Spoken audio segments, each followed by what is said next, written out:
Thank you. We want to show you how the storm is impacting you all across the tri-state. Yes, our team of reporters covering everything you need to know. Phil is in Rockaway Beach. We've got Shantae in Freeport, Long Island. But let's begin with Jason Patel live for us in Seabright, New Jersey this morning, where we know it's been hit pretty hard. Good morning, Jason. Good morning, Shirlene and Pedro. Well, right now we have a very light drizzle, but that wind has really just picked up since 4:30 this morning. Earlier this morning behind me on Center Street, it was actually flooded, but that water has receded. High tide was around 2:45 this morning, and the next high tide is around 3 p.m. And right now there are 9,900 power outages. We'll go to some videos so you can see what we were seeing earlier this morning when we first got here to the scene. You can see some localized flooding in some areas here in Seabright. And ahead of the storm, a state of emergency was also declared across all 21 counties. That's still in effect this morning. And the concern here is, of course, wind, beach erosion, flooding, and power outages. Those are all possible today into tomorrow. But people here in Seabright are definitely no stranger to storms. Over the weekend, I was here on Saturday, and Monmouth County residents were able to fill and pick up sandbags ahead of the storm to prepare. And also, PSE&G crews over the weekend said they were performing system and logistics checks as well in case there are outages. The weather is also affecting NJ Transit this morning. There are service adjustments happening, but people yesterday came out to the beach surprised to see the weather conditions slowly picking up. The jetty usually comes out maybe like 20-30 more feet, and you can see like the wind is just messing with the sand like a lot. I've never seen the ocean like this. It's probably the craziest I've ever seen.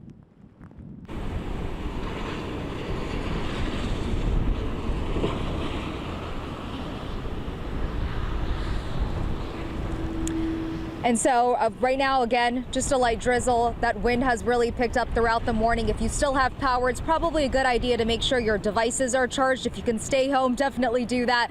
But if you still have to head to work this morning, just make sure you check your commute. On the roadways, there may be some closures as well as suspensions on trains and buses. But for a look on conditions over in Queens, I'll send it to Phil Tate, who's in Rockaway Beach.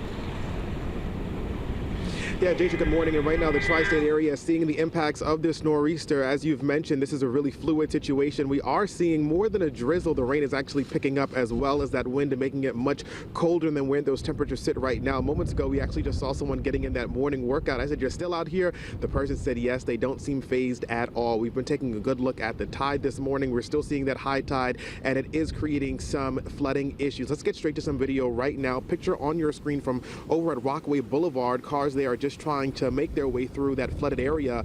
We also checked out some flooding issues in Broad Channel yesterday. Neighbors we spoke with, they were concerned about what this weather would bring, and as they keep their eye on the tide. Many of them, they've made modifications to their homes from the impacts of previous storms, and they're holding on to hope that their properties will be able to withstand the nor'easter crashing through this region.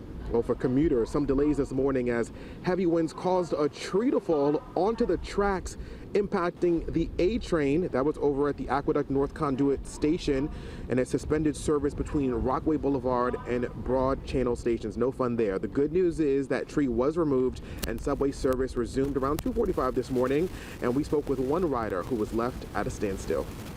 This train's been delayed for about an hour from now. It was all delayed. I was on the other end. This has been neglected for quite some time. I'm surprised everybody's paying $2.90 and look at the trees. Yeah, that's definitely no fun at all. The MTA, they did make preparations ahead of this storm, blocking about 20 vents at various stations, just trying to avoid any water that could seep into stations. We've seen those videos from across the city as train stations can really become waterfalls. Good thing is that we're not seeing too much of that right now. Again, we are here taking a good look at the conditions. Everything appears to be okay, and we'll be here throughout the morning. But let's get over to Shantae Lands right now. She's over at the Nautical Mile in Freeport. That's definitely a fun spot to hang out, but this morning, definitely a different scene. Shantae, good.